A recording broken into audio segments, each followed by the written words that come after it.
Goeiedag, good day, fellow South Africans and citizens of the world.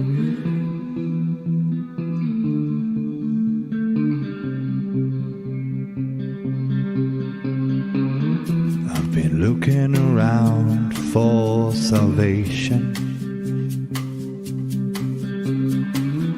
I've been looking around for the truth.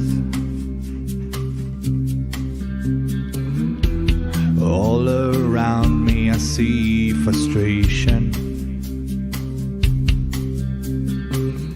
and I looked all over till I found you. I sit and listen to your stories, and you're telling me, please don't worry. Lot in this world you should know,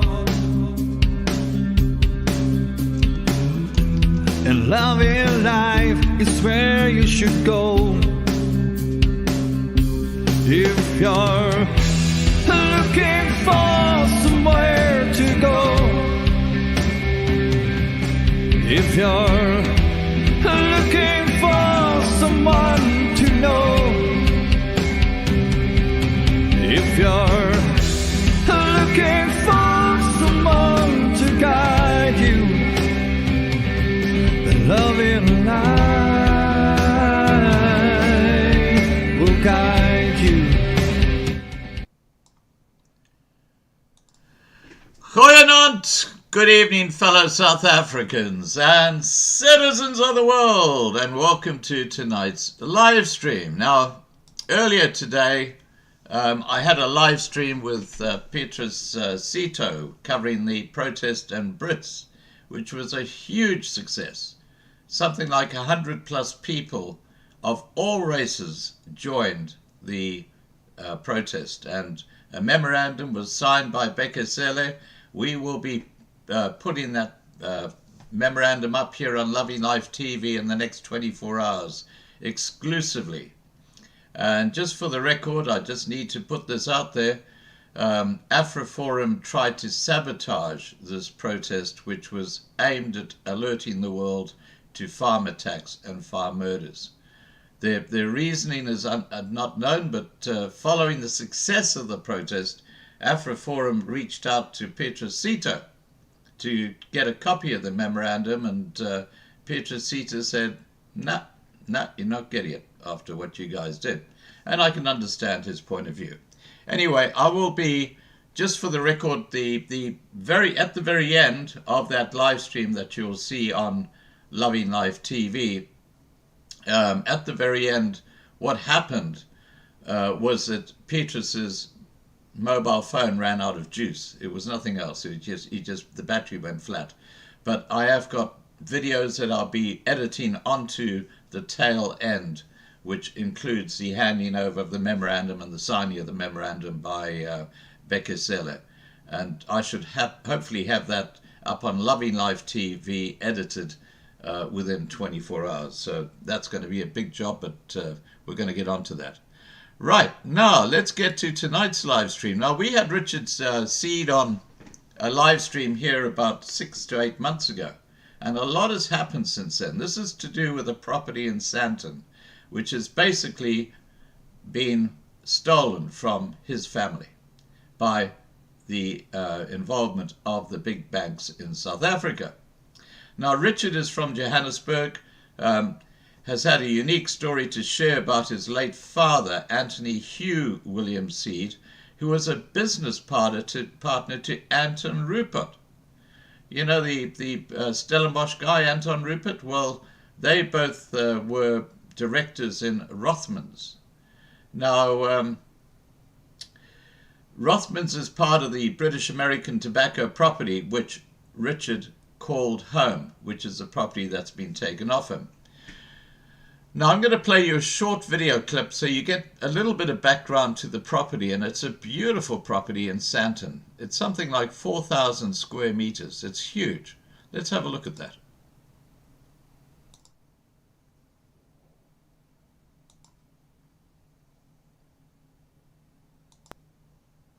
this whole house, this whole ground here, this whole ground. So this one here. Yes. Look at this big camera here. Yes, that's the camera I was telling you about, and that's what's been spying on all the time. And yeah, there's no security guard. Who's this like? Yeah, want to get him? Yep, there he is. Yeah, got him. Yeah.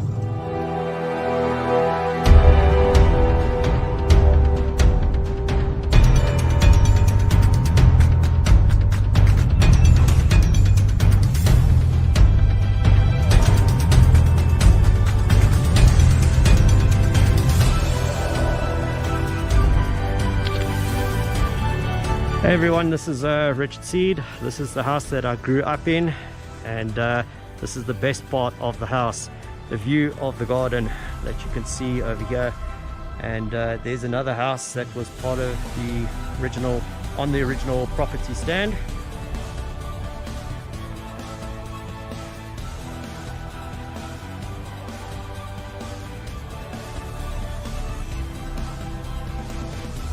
This is my old room.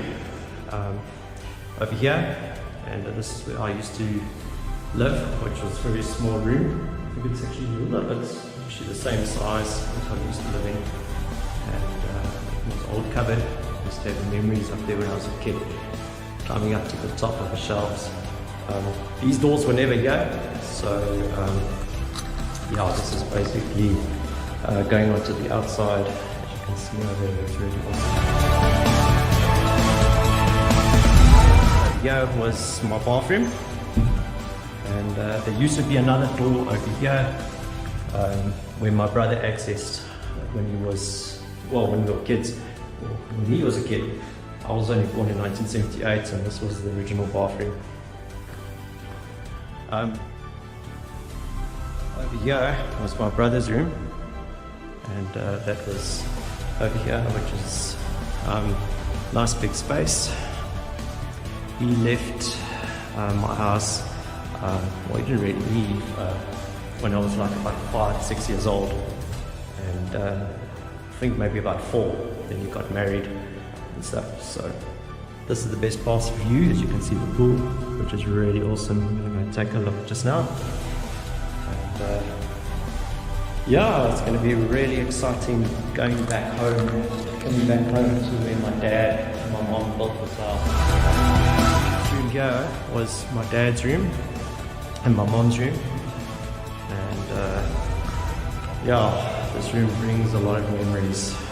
My dad passed away in this room in 1988, and yeah, it was really sad for my mom and my brother. I was in boarding school when it happened.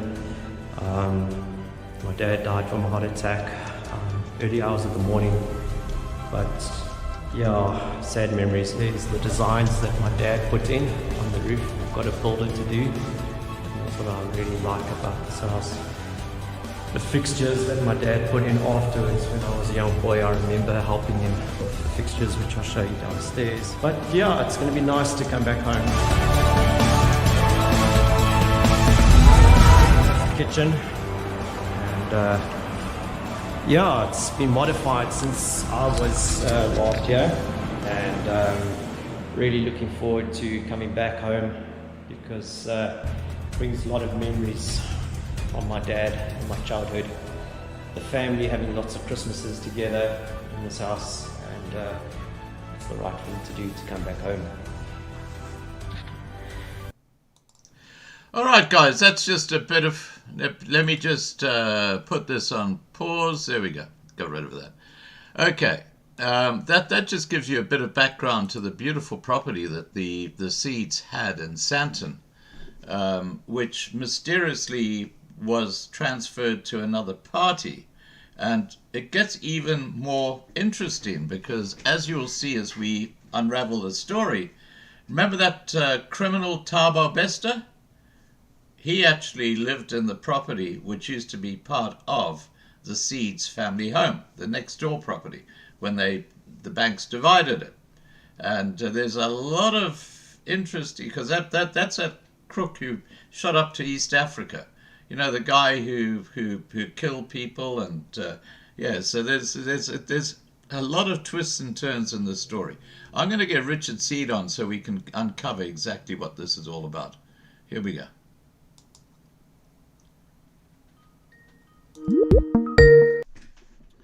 Hi, Richard. Hi, Scott. How you doing? Excellent, mate. Excellent. How are you? I'm good, thank you. I'm good, thank you. How you doing? Great, great, great.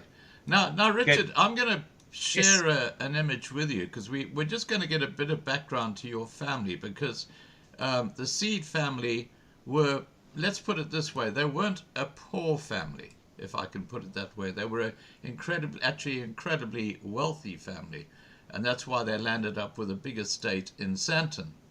So Was one of the first properties there back in 1975. Yeah. And my dad worked for British American Tobacco. That's correct. Okay, let's start off with that. Tell us about this.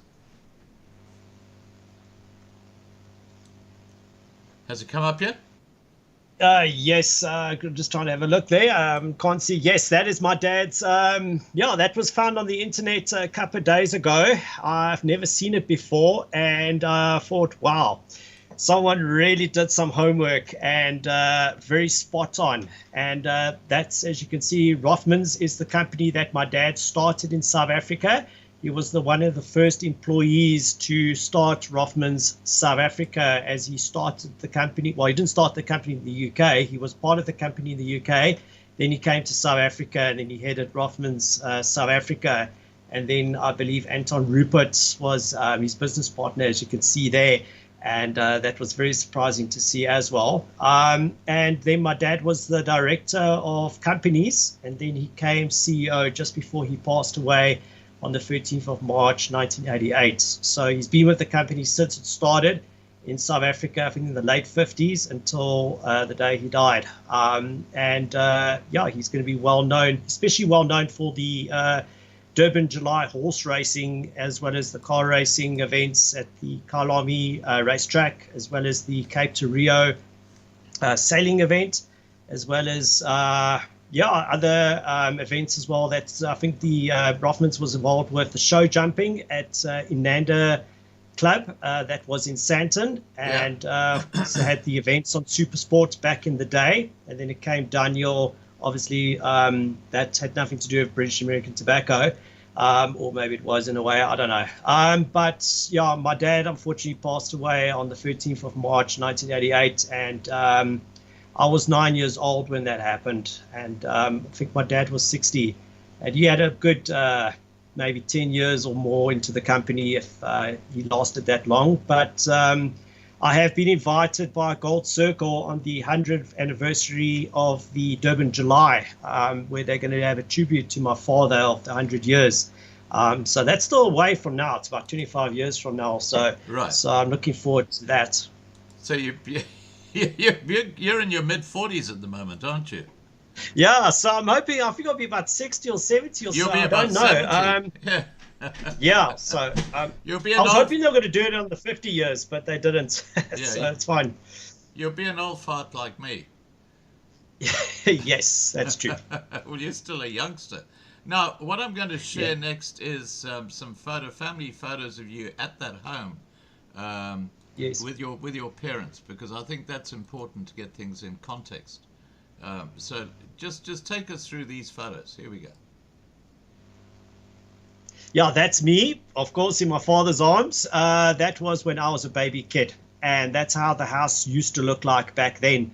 And that's how my dad is known by. And I think this photo is going to be in the newspapers when I get my father's property back, because it was a good photo that the media, I think the Citizen, Amanda Watson from the Citizen newspaper, said that she wants to use this photo when I win my father's property back, which will be hopefully soon.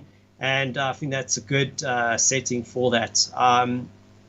So this house that you're seeing in the background was one of the first houses in West Road North, definitely the first house on the right-hand side of the road where the Zandfontein farm. That's another story on its own that the SIU had to unpack with the deeds office, which has gone a bit dead at the moment. But this was the first house that was built back in 1975 after my dad purchased the land of 8,179 squares in late 1974. Wow. And that's a great property. Today it's still the same. The house is renovated a bit, And it's got memories. My dad's spirit is there because he died at the property, and I know that he's waiting for me to come back home. So that's what's very special about the property. Yeah, absolutely.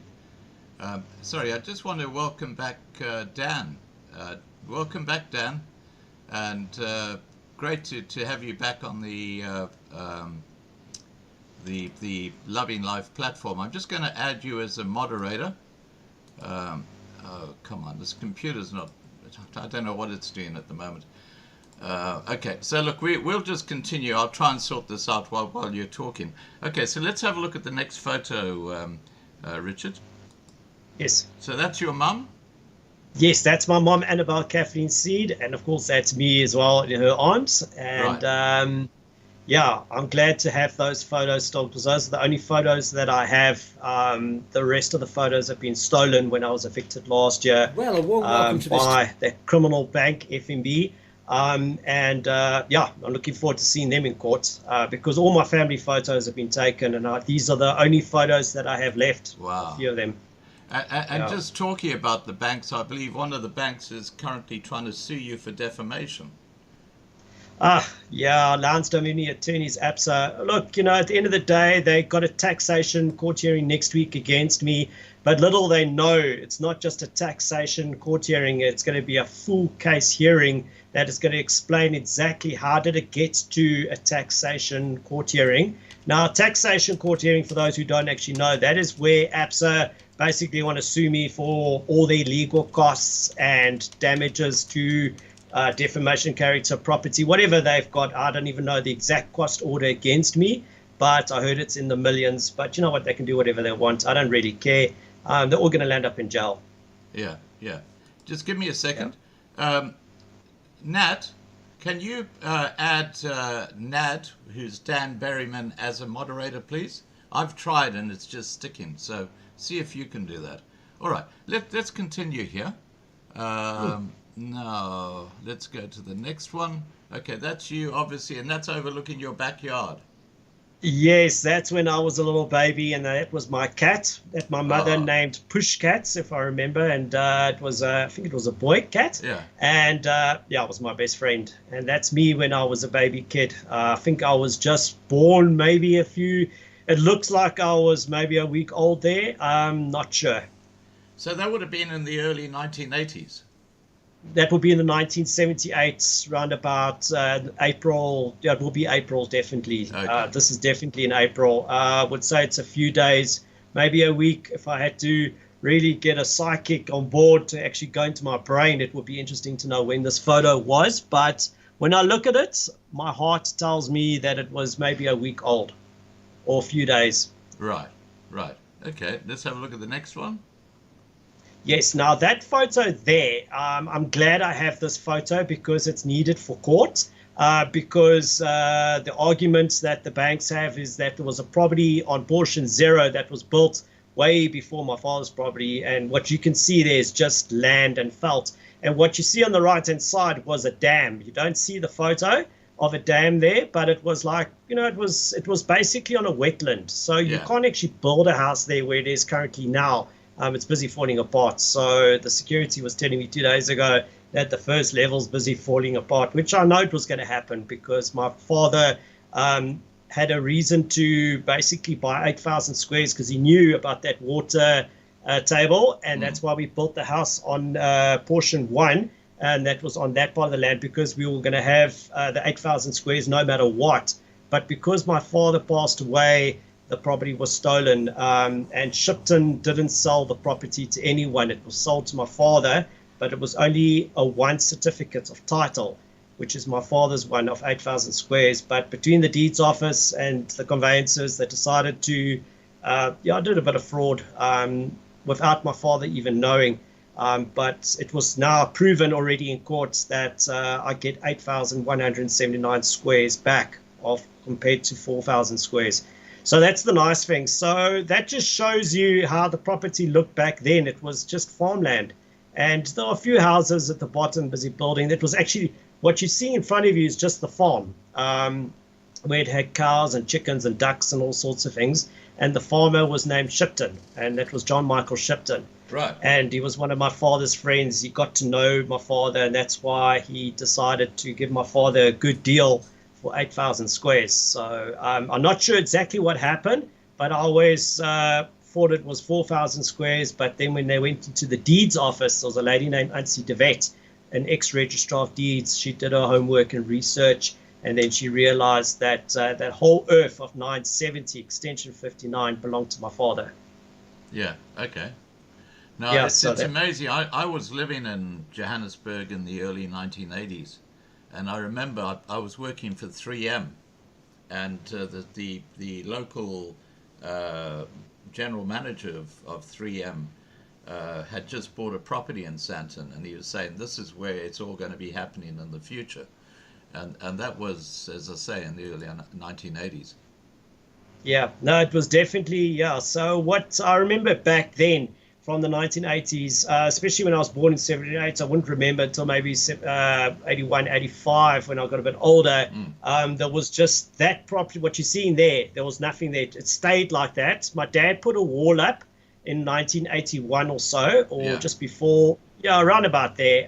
This photo was taken after the 80s, so it would have been 81, 82. The reason why my father put a wall up there, because there was a lot of water coming down all the time, and my father had to get a foundation put in because it was basically part of a water table. Now, a water table means that you can't build any property on that land because you're going to have problems in like 10, 20 years, which has now happened. Right. And if you wanted to build the house, you must put it exactly where you're seeing the photo now. That's where the house would have been built.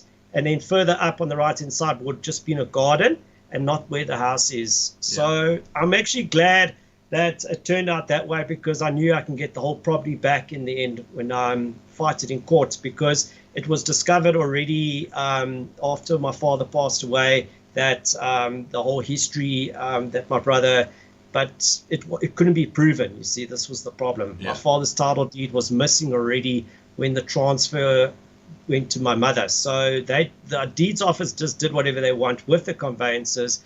But now it's been proven 20 years later that, hang on, there's bigger problems here. Because the reason why I'm saying this, Scott, is portion 0, which is the property next door where that land is now, where you've seen that photo, is that property's got title deeds in bigger situations than my father's one. They've got like 10 VA title deeds. Wow. So you're thinking that property's been transferred like 10 times, and you're thinking my father's one was only done 7 or 8, but there's a lot of funny business going on there, but it's been proven now. It just needs to now be heard in court in detail. So what will happen to all those people who've paid money for the property? Will they just lose out, will they? They will lose out until they can prove the 1975 title deed on portion 0, like ABSA claim there is one. They can't find it. So still today, it's still my father's whole property until ABSA can prove the 1981 transfer that was done. They still can't prove that either. So all the title deeds, they weren't transferred correctly to the owners. But because I can tell you the 2002 owner has passed on, and I wouldn't be surprised if everyone else has disappeared or they haven't claimed the property. So so far, it will just go back to my father's property, or the government will decide we want the property. I mean, they can have it either way, but they can't build anything on there because it's on an overlay heritage site, number one. Number two, it's got a water table underground, so it will just stay, most probably will be turned back into a little dam again where ducks and things like that can play around or something. I'm not sure what will happen. Otherwise, it will be given to me for damages. I don't know. I'm not sure what the government wants to do, because it's not certain and clear yet what's happening about that property, because the transfers wasn't done correctly. But at the end of the day, if it can't be proven, it will go back to the Seed family as well. Yeah. Well, look, I can tell you that in the next few weeks, I'm going to have a couple of live streams with John Doyle. And he is right on top of the fraud that is taking place between the banks and the courts. You know, how things are being transferred and people are being kicked off property when the actual document doesn't even go before a court. the banks are the court. They're just bypassing the whole system. There's a lot of fraud taking place in South Africa right now when it comes to the banks. Do not trust. It is a lot. Do not it's trust not your right. bank. Yeah. Especially when I was evicted. I went to court. I was in court for about 5.5 hours when I went for my eviction court appearance. Yeah. And by law, you can't be evicted on the first court hearing. You've got to have a couple of court hearings. Yeah. And I even told this to the police. They were shocked about this whole thing. But, the truth is going to come out about how I got evicted. But yes, no, the banks are up to no good these days. Now the photo you're seeing now, Yeah. that's the history of what's going on in the property in a nutshell. Okay. Yeah, so what you're seeing there is that was the newspaper article when my father passed away, just to prove that, he worked for British American Tobacco and Rothmans, known as Mr. Rothmans. That's what my dad was known for, because he was mainly the main sponsor and director of companies, and he was well known back then. So ABSA and FNB have got a problem to prove that my father never worked for British American Tobacco, because that's what they're trying to allege. It's not true. Okay. Good luck with that one. But anyway. So that's a property. Good luck with that one. So what you're seeing there is the aerial shot at the bottom, and at the top is the second house where the new, let's call it the two gangsters, Mr. Steele and Bester, and whoever else was on that property. They had that security guard that you're seeing there. There was security guards since 2005 at that property all the time, and who knows what they were doing on that property. But what I heard in the last couple of months was really scary. But you know what? At the end of the day, it doesn't faze me, because both those two have been caught, and I just want the property back. That's what I want. But ABSA is fighting it. I don't know why. So I don't know what's going to happen next week, Tuesday. They should be worrying about Thursday, because I'm going to be in the Bloemfontein Magistrate Court exposing what happened on that property. They've got a problem. Just getting back to those two security guards, I believe one of them was murdered.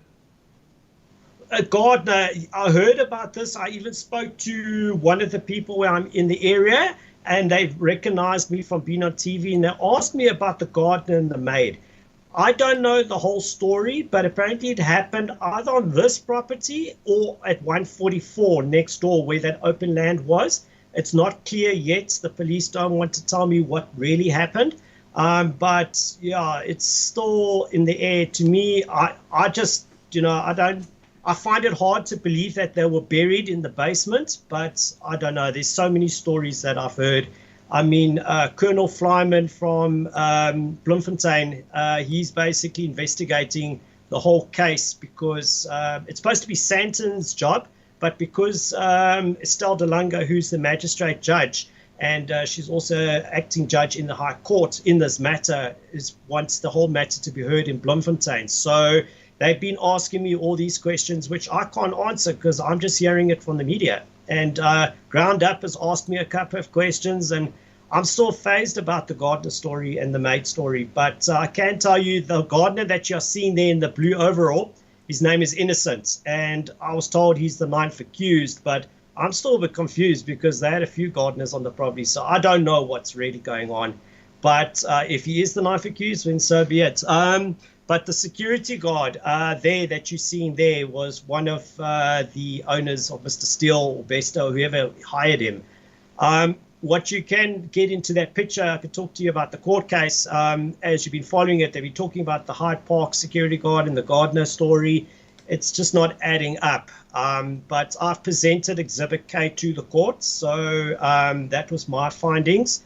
And the court confirmed it to me, or they did say the SAPS court confirmed it to me, and I just verified the photos because it was their investigation. I had to have a look at 129 photos the other day of Exhibit K, which is going to be presented now on Thursday, the 12th, in the magistrate court, of what I'm involved with. And I'm only involved with the property. I'm not involved with any of the other suspects involved there in that document. That's me in the photo.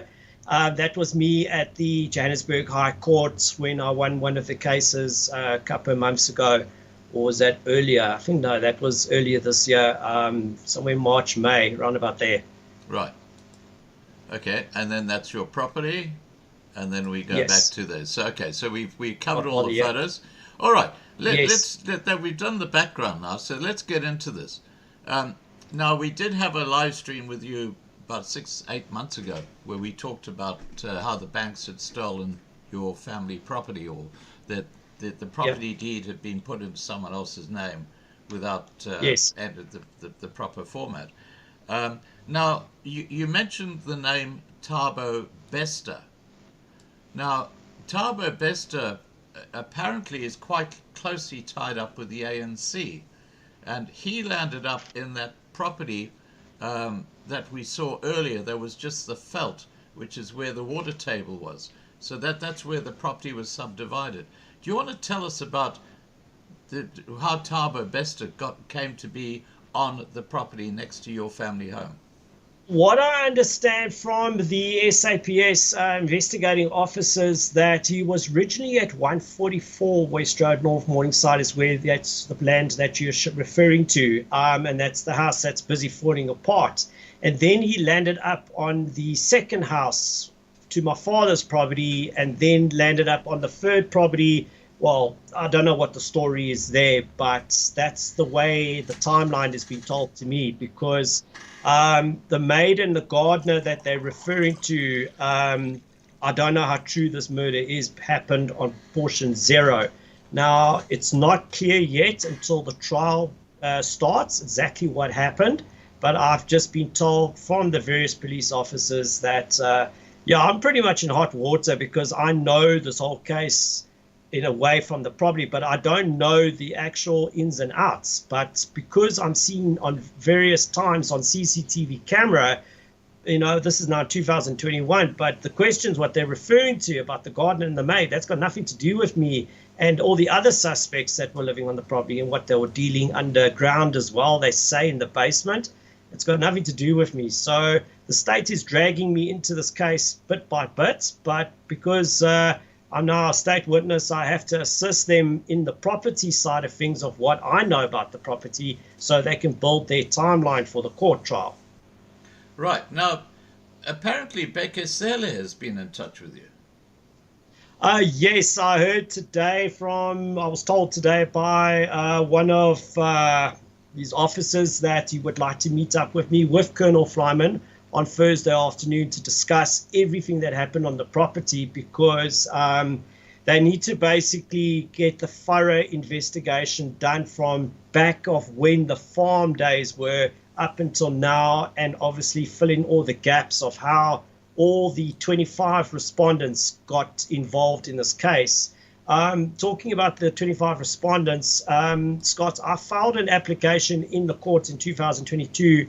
It was done in 2021-22. It was changed, and then it has to be changed again to add all 25 respondents and not 12, and then not 6. So I've been messed around a bit. So now that it was advised by the court that all 25 respondents have to be cited, and the police want to arrest every single respondent. That's what I was told today. That's why Becky said he wants to see me.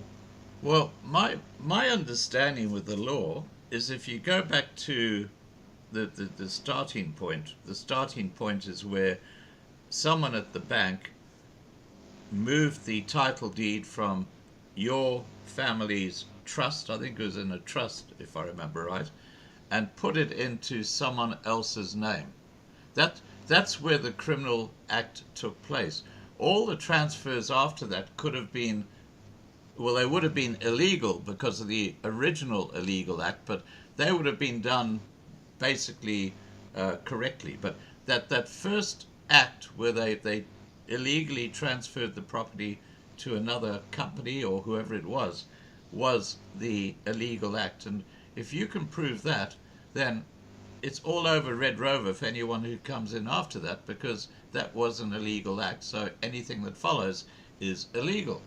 So that's the only thing you have to prove, isn't it? That's correct, yeah. So basically, getting to the timeline there, 1975, my dad's title deed's been proven.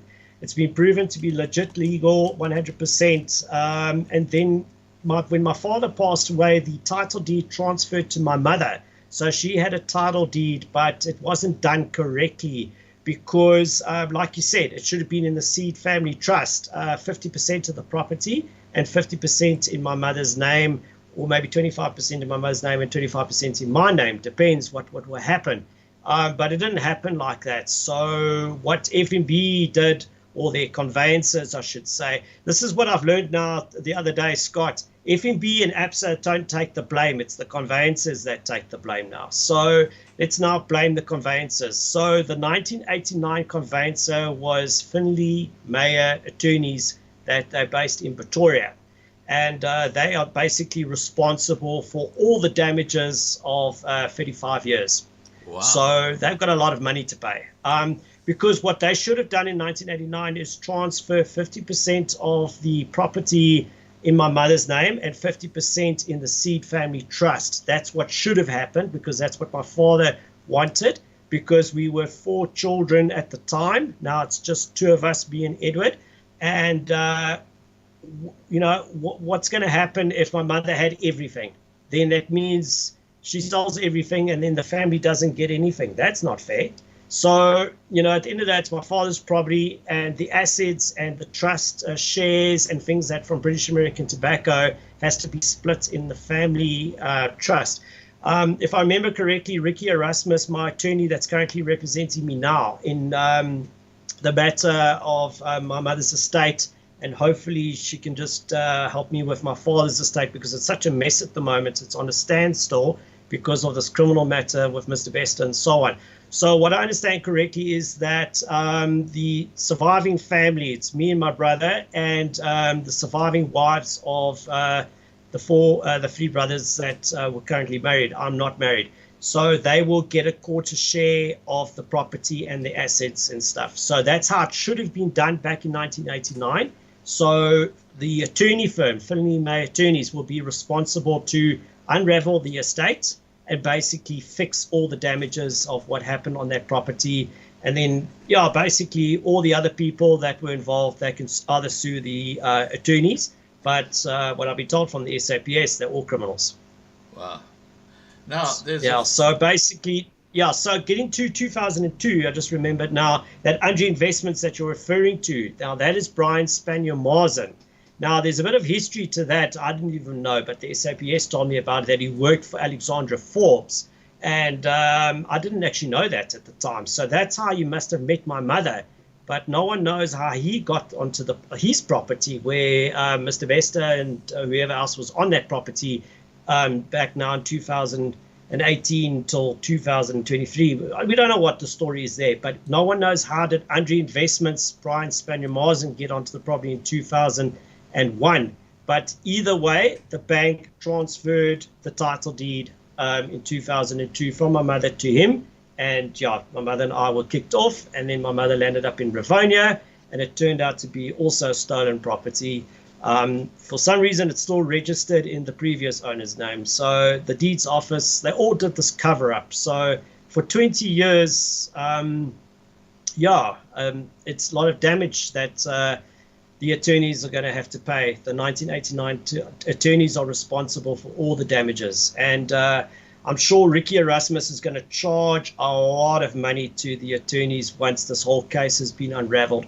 Because what's going to happen now is my attorney has to now get a PI agents involved to do a full investigation, and they're not going to work for free. So there's a lot of costs and damages to be paid.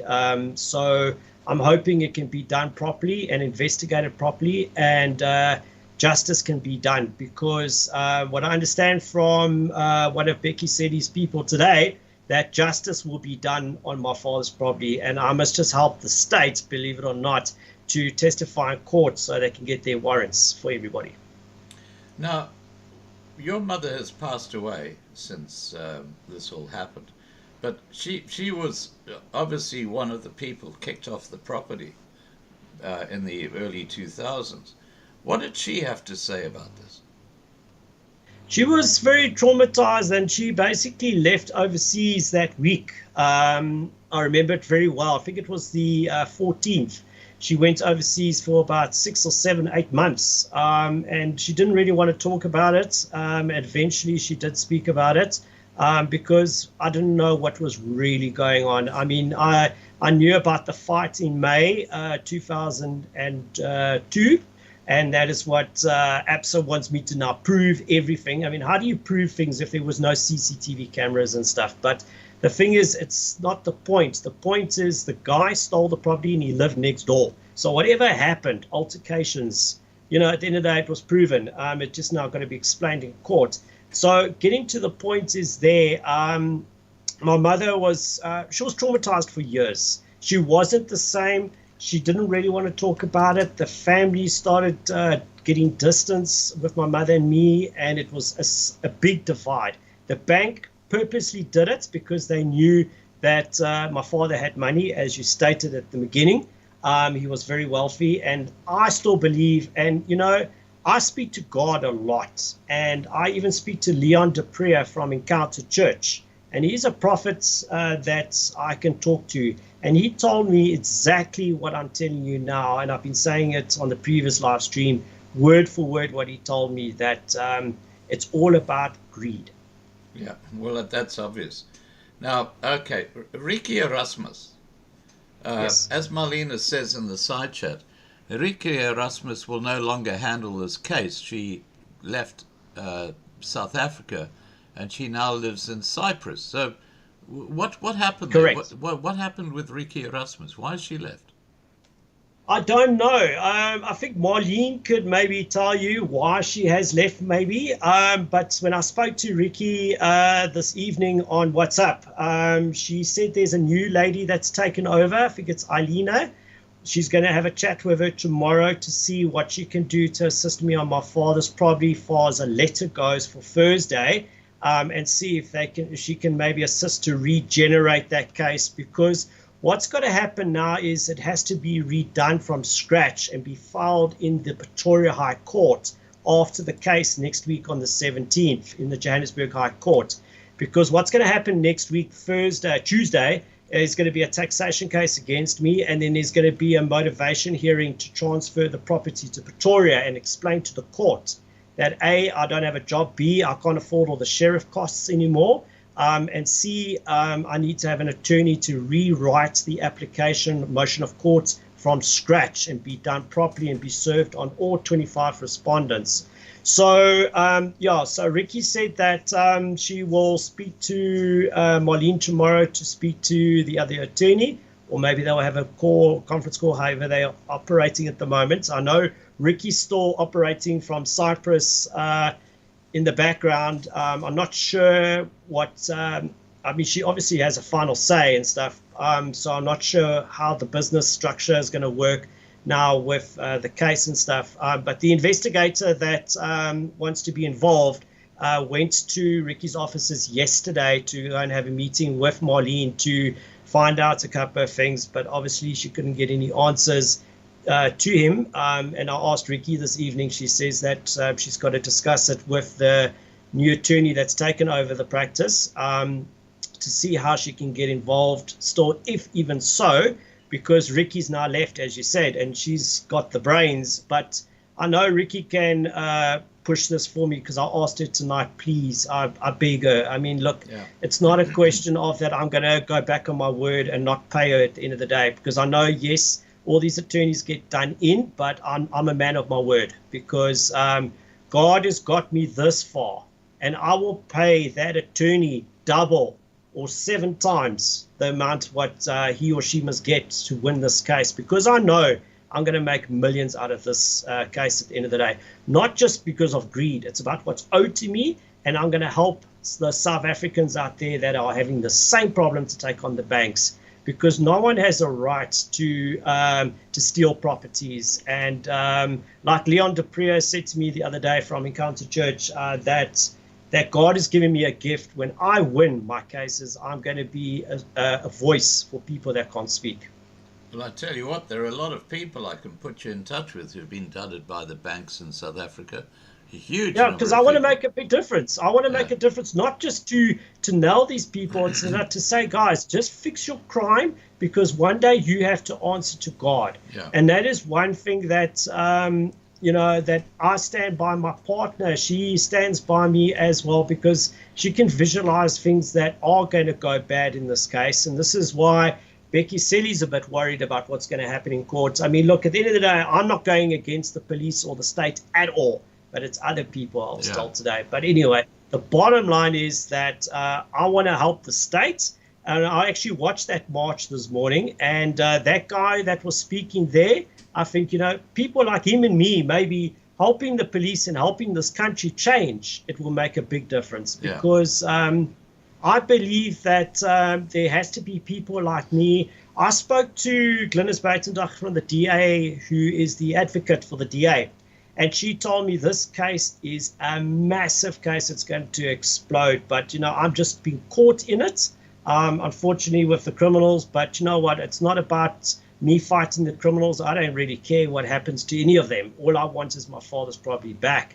And FNB and APSA, they must answer to God, and they must actually think about, if they're watching this live stream, of what I'm telling them. Because Thursday, after the what do they call it? I think it's the bail hearing. They're going into the section of the property, and then they're going to talk about my involvement. And they're going to have to think twice of what they've got themselves involved with, because Colonel Flyman is supporting me 100%. So I've been told that if I help the state get all these people involved and they're probably arrested, then I will be getting my dad's property back in no time. But there's a lot of work to be done on that. And this is why I asked Ricky Erasmus this evening if she could please just speak to the new attorney that's taken over, just to help me out of this mess. Because the motivation letter that gets presented to court on Thursday is going to help a lot, just to allow me to move back to the property in the meantime, because I am destitute. The state can't look after me much longer, because I'm supposed to be back at my father's property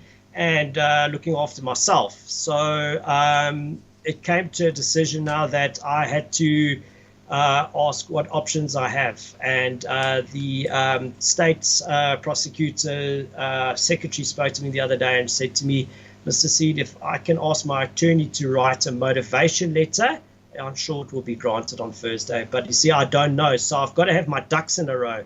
And that's why I asked Ricky this evening, she can just please help me. I will do anything just to help the case get quicker into court. Yeah. Because what worries me now, Scott, is that the Ravonia case still needs to get into court on the unopposed roll.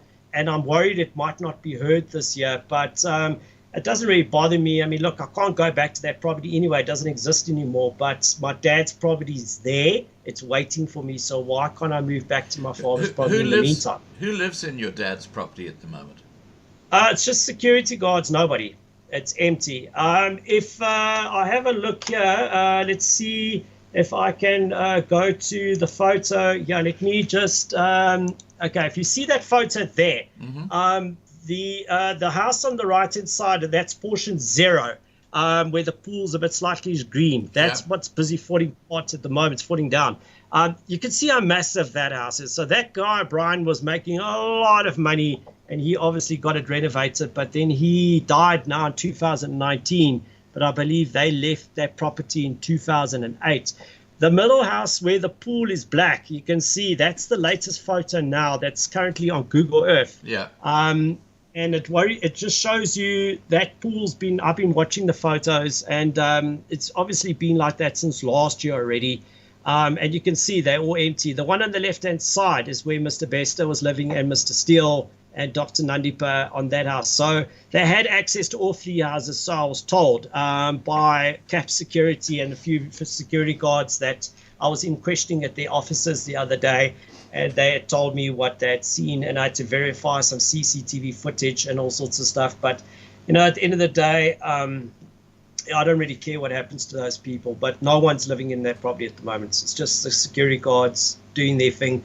Not that sure where they're from. They're not from CAP Security. They're from somewhere else. But, there's nobody there, as far as I know. As far as I know, the whole floors have been lifted and everything, that the ground was lifted. The police were doing a whole search there and all sorts of stuff. So I haven't been there since about 6 weeks ago now. So I don't know what's happened since, but the neighbor that lives 2 houses up, who's one of the witnesses, said that it's all good, but it looks like a mess. Yeah, a lot of gardening work has to be done. So it comes to a point now that you've got to like ask yourself, what is actually going on in that property? I just wish I can go there right now so I can give you a full report.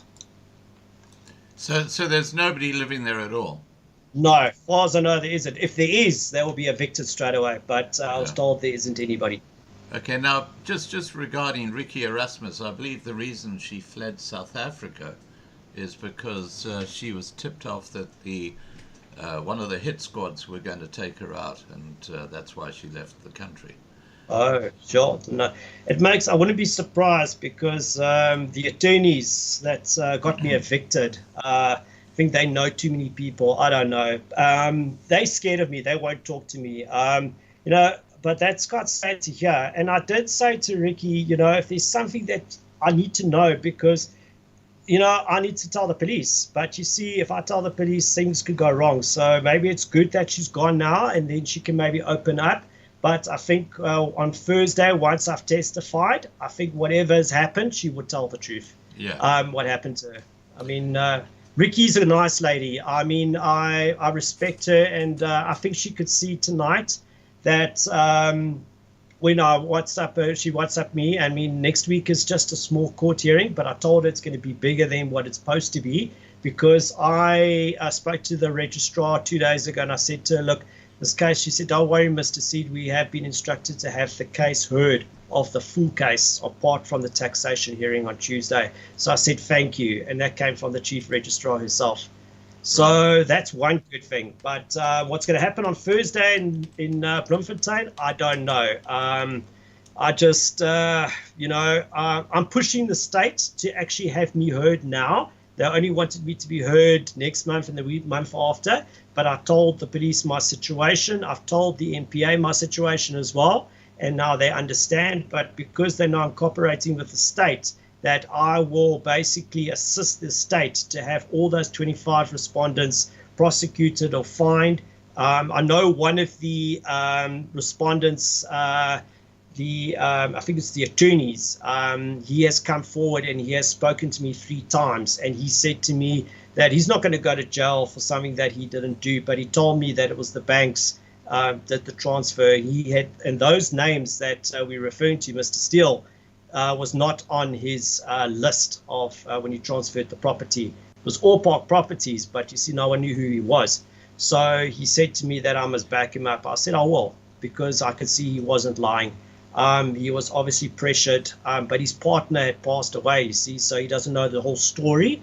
But I feel that if he can come forward and help as an expert witness, that he said he would do, and I think the states will acknowledge that as well. But the rest, they must all go to jail. Yeah. Well, okay, it's a bit ironic that Remgro Group or Randbank is a large percentage of the ownership in that particular organization or but once they see Mr. Seed, once they know that Mr. Seed is alive. Let me just tell you where I'm going with this. Okay, go for it. It's a bit ironic that the major shareholder in that organization or that institution is the PIC, the pension fund, and then the second largest is Johan Rupert, the Remgro Group in Randbank. And Randbank actually own FNB and have a huge percentage in Absa Bank. And the Rupert family were partners with your dad with Rothmans. And now they're basically trying to take on you as a son. That's just crazy. Now it is very crazy, Scott. Yeah. Now look, just getting back to to me the fundamental issue. We know in South Africa, everybody's talking about this expropriation without compensation. Now, what the banks have done in effect is they've expropriated your property without compensation, and they've actually given it to a third party. So Yeah, it's already happening in South Africa. Yes, and that third party is called SP Guarantee. They work with FNB and ABSA. Yeah. So this is an inside job in the banks. Wow. Now, okay, what's been the impact on your life? You mentioned that you're destitute and you obviously are sort of like in a very bad place. But tell us about how this has impacted on your life, and can you sue the banks for what they've done to 20 years of your life? I've been told by the SAPS I can. Ricky said I can as well. It's just a question of how and how much you're going to get at the end of the day. So there is ways of doing it. But according to the documents and various attorneys and the courts as well, it goes on who's responsible. Now, who is responsible? It's the conveyancers and the banks. So now the banks will argue that it was the conveyancers that did the fraud. But then the conveyancers can say the banks instructed them. So what do you do in this situation? So I'm hoping I can claim damages from 35 years or 20 years at least. But they're going to have to pay all the assets of my dad's estate back to the estate. So how it will actually work is that the property of my father will go back into the estates of HWC, and then a new executors would have to be appointed. If Ricky Erasmus does take on my father's property, she will be the executor, or her new attorney will.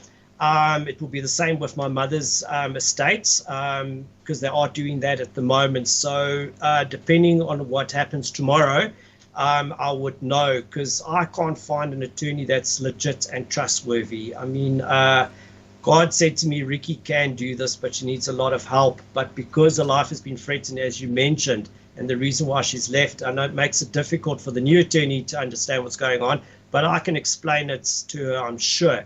And I'm sure Marlene will able to, if she's watching this, as you said, she's in the side chat, it would actually motivate the situation that this is in dire straits, because I'm basically, I'm not scared. It's just because I want to get my dad's property back, and I just want to get back to my childhood home, because it's been 20 years of suffering and pain, and my mother's life was gone because of this, due to stress, and she landed up in hospital due to a brain operation. I don't know what happened. I wasn't at home, but I did go and see her the next day, and then she got into hospital, and then she had a brain operation, and then she passed away. So I couldn't get to actually talk to my mom of what actually happened. But the hospital also, that's another case on its own. I don't believe my mother passed away, but I've been going through a lot of pain, Scott. I mean, it's like I can explain it to all the attorneys in the world, but nobody wants to listen to me. And I think Ricky Erasmus was the only attorney that could actually listen. Douglas Shaw did listen as well, but he's gone back to Scotland now, so he couldn't continue my case because it was criminal and no more civil. So it's a huge mess. But the court said no, the civil matter must come back into court, and the criminal matter will be dealt by the state. So what's going to happen now, Scott, is that I need to claim damages, because I can't get a job. I can't get full-time work. I can't do anything. I don't even have an ID at the moment. I don't even have a passport. So, I mean, what does that tell you? And I can't even get an ID because apparently I'm declared dead. What? How could they declare you dead? I don't know. Home Affairs says it's online, but they can't do anything on their side because I have no one to confirm my identity. So what about your court brother? is he lives in the US. He needs to be physically in South he Africa. could identify you. Yes, he can. Yes, he can identify me. So the Home Affairs said it's another court case on its own, and Ricky knows it as well. But it's not the end of the world right now, because I can get by. The courts can allow me to represent myself in court without an ID because I know the situation. I can tell you now, I was looking on case lines the other day, and there's like a lot of judges. I think I must probably the most popular case on the moment in court because everybody wants to see it. But what I heard from the chief registrar the other day, this case is one of the most complicated cases that the court's ever seen. I find that hard to believe, but nevertheless, maybe it is. Well, now you've had a lot of community support, haven't you? Community support talking to me, but psychologists and things like that, no. But I've been talking to people about the case, and some people have seen me from TV interviews and things, saying that they were asking me about the Bester case, but I've got nothing to do with it. So I just said, rather watch the YouTubers on YouTube. I think they have more information that's provided on the national news channels. I had a YouTuber ask me the other day, what can you tell us about the Gardner story in the Maid? I'm like, I don't even know. I don't know the story. So I just had to ask the police, and the police said that's another story on its own.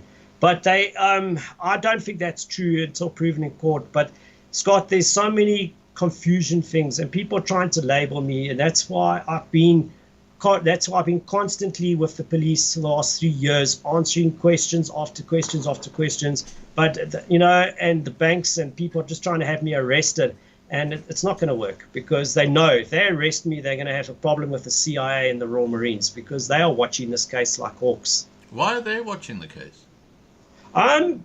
Well, the Royal Marines and the CIA, they work close together, and my father was a captain in the Royal Marines. So they told me they've got my back. If anything happens to me in this country, they know there's going to be trouble. So at least I've got support there, but they're not going to interfere in the case. It's my problem to sort out. But whenever I get my dad's house back, I'll get it back. But yeah, there's a story behind that, which I can't really go into detail at the moment because it's under investigation. Something was removed from the property a year ago. So that's one thing. And obviously the criminals that are involved in that property is part of it. So I'm not sure the exact reason why they're involved, but yeah, they said they're keeping an eye on me. So that's a good thing. Yeah, except the CIA are not what I would call the most trustworthy friends to True. have. Yeah, I know. That's why I just keep my mouth shut and just answer questions. Yeah. And that's it, because I don't want to, at the end of the day, they won't do anything to me because they know that my father's history in the Royal Marines, because my grandfather, my dad's dad, was a Lieutenant Colonel General. So that's why there was a lot of military. So I think that's why the CIA is involved in the Royal Marines, making sure I'm safe. Because when they heard that I was in trouble, they quickly acted and they gave me a call to say they will make sure that I'm safe. Was this a call from America or someone in South Africa? It was a call from someone from America that said to me that they are watching my every move, so they know that if I'm in trouble, they will make sure that they'll come and get me or something. But this is what I've been told. And the SAPS have been looking after me as well. They've been contacting me and all that. And this is why I was surprised today that Becky Selly wanted to have a meeting with me. I think it's been scheduled for 2 o'clock on Thursday. I'm not sure the exact time. But if this is all true, then so be it. At least the police are doing something. All right. Well, look, I'm going to wrap up this live stream. But just in conclusion, is there something you'd like to say?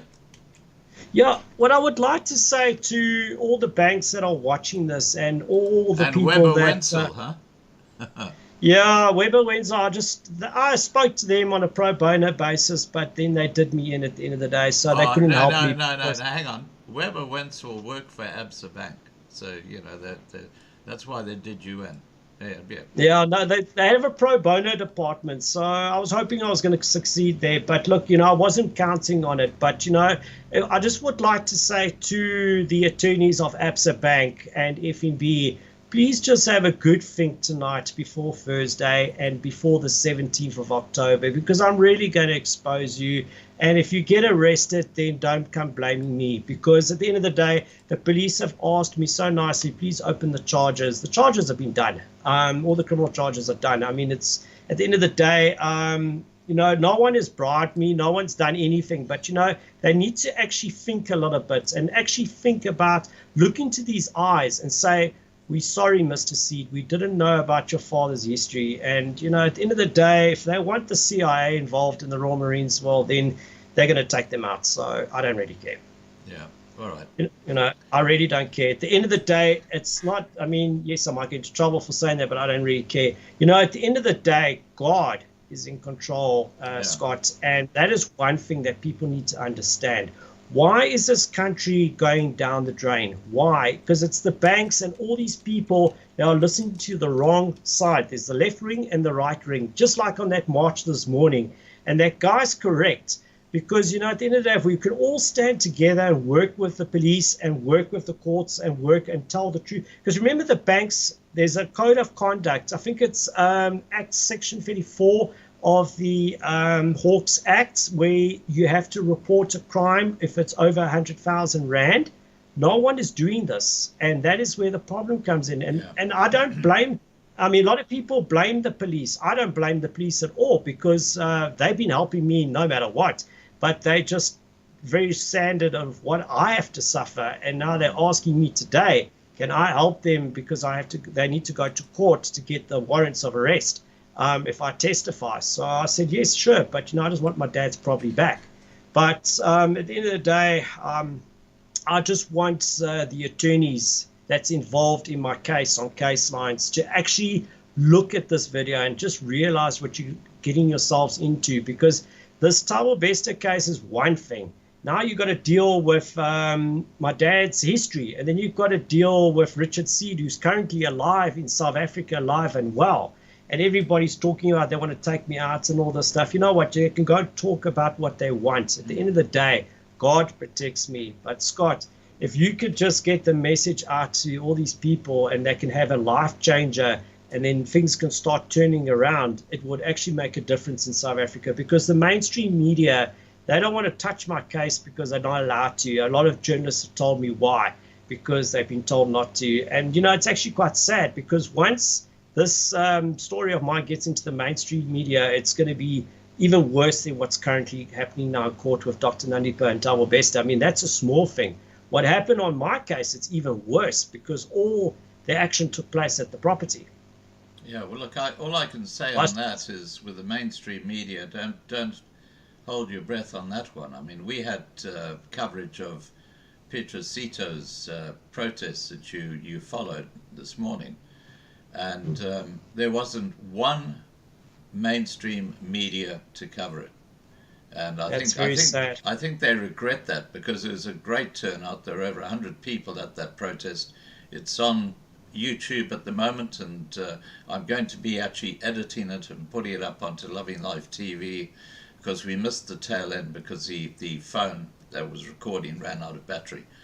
But yeah. What's strange there, Scott, if Becky Selly was there, the media is always where he is, and I just find it strange. But at the end of the day, I'm sure, if I get to have that opportunity on Thursday to sit down with him and talk to him about my case, I think, it will be interesting to see his impression of what's happening in this country, because I think the police have realized now, remember, the big guns are from America, so they have to start listening now, South Africa. So I think it's a good thing that they're aware of my case, because I think South Africa has to now make big decisions now of what to do in the country, and my case has to proceed, because it's on a standstill now because of this case that's happening in the Bloemfontein court.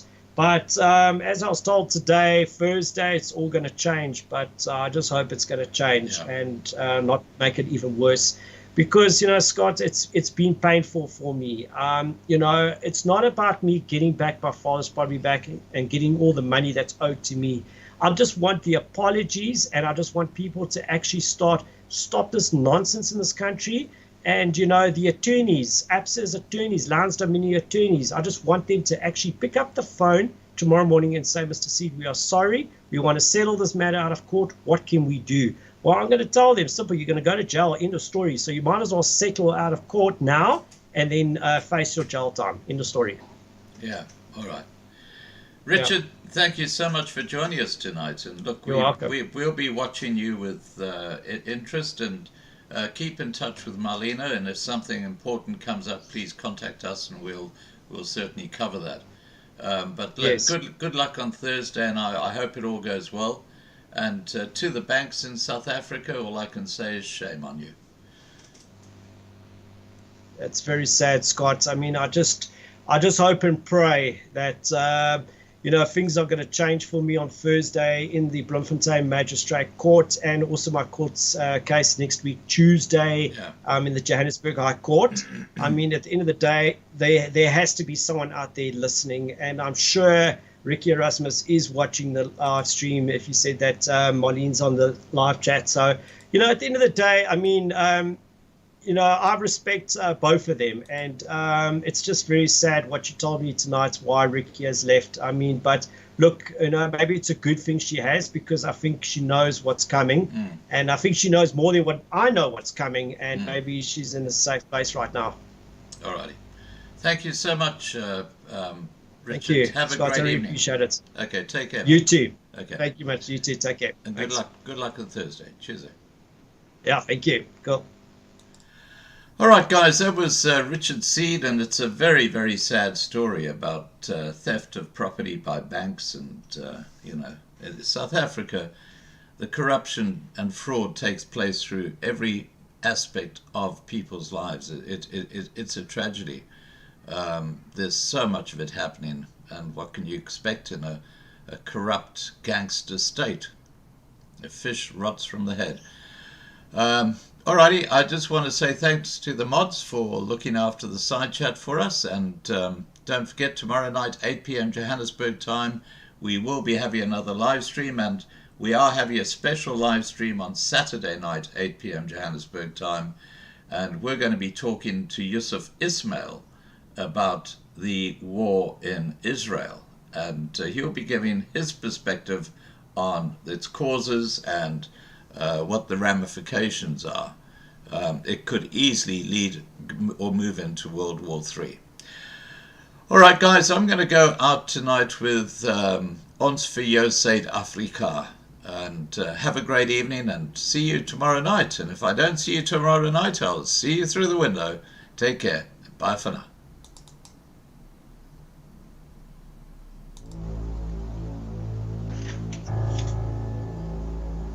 Sorry, that's the wrong one. There we go.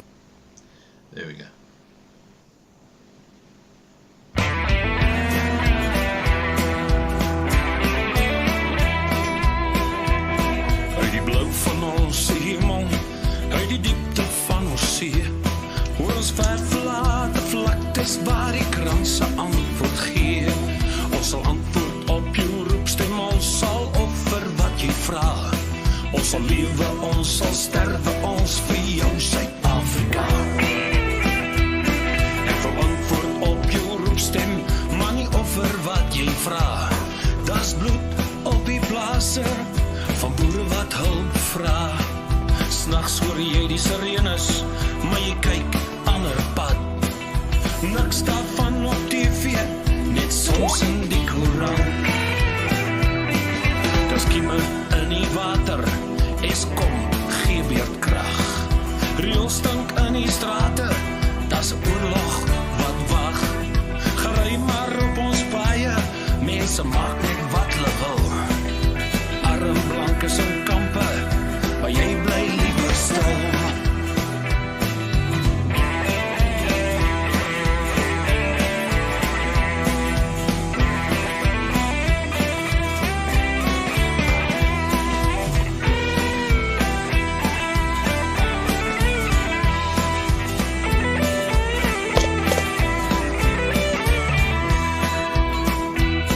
Uit die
sal lewe, ons sal sterwe, ons